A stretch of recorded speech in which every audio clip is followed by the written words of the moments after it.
Hello everyone, it's bonfire night, so we've made these chocolate sparklers. All we've done to make these is melt our chocolate by standing them in a tall glass filled with hot water, already in the piping bags with a peg on the top.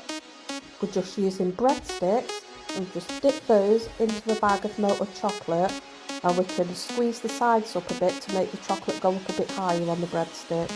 Then we're using the white chocolate to decorate. You can put whatever patterns on them you want. And before the chocolate starts to set, grab your sprinkles and put those all over. And here's the finished product. I hope you've enjoyed this video and I hope I see you all again next time. Have a great bonfire night everyone. Goodbye for now.